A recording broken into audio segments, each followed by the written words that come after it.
भगवद्गीதை द्वितीय अध्यायः 55 श्लोकम् श्रीभगवानुवाच प्रजहाति यदा कामान् सर्वान् पार्थमनोगतान् आत्मन्येवात्मना दुष्टः स्थितप्रज्ञस्तदोच्यते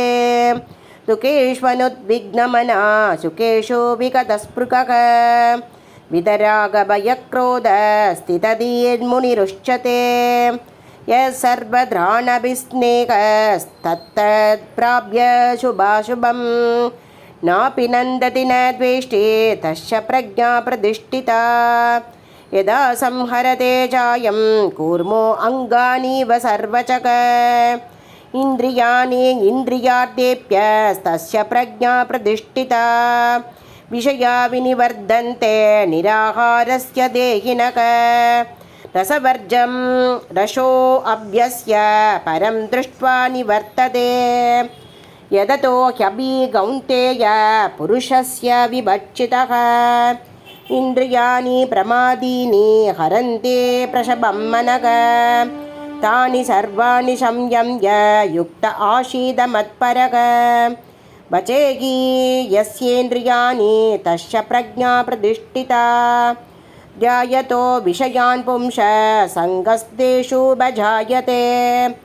शङ्का सञ्जायते कामक्रोधा अभिजायते क्रोधात् भवति सम्मोहः सम्मोहात् स्मृतिविभ्रमः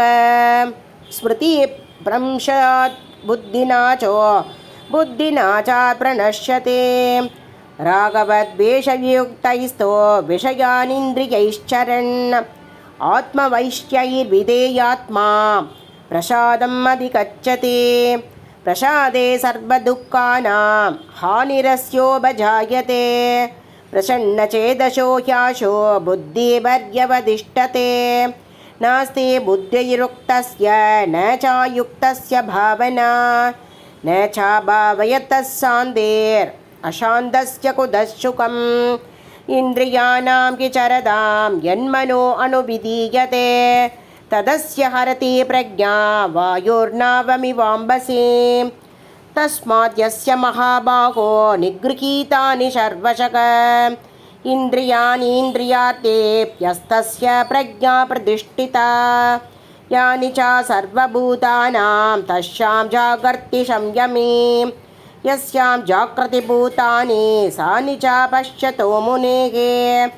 आपूर्यमानाम् अचलप्रतिष्ठं समुद्रमाभः प्रविशन्ति यद्वत् तद्वत् कामायं प्रविशन्ति सर्वे सशान्तिमाप्नोति न कामकामी विगाय कामान्य सर्वान् भूमां चरति निःस्पृहः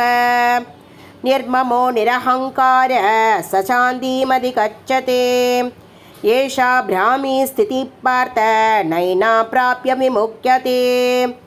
सिद्धिव्यास्यामन्धकालेऽपि ब्रह्मनिर्वाणमृच्छति ॐ तत्सदिति श्रीमद्भगवद्गीतासु उपनिषत्सु ब्रह्मविद्यायां योगशास्त्रे श्रीकृष्णार्जुनसंवादे साङ्ख्ययोगो नाम द्वितीयोऽध्यायः श्रीहरये नमः श्रीहरये नमः श्रीहरये नमः गोपिका जीवनस्मरणं गोविन्द गोविन्द सद्गुरुनाथ महाराज की जय।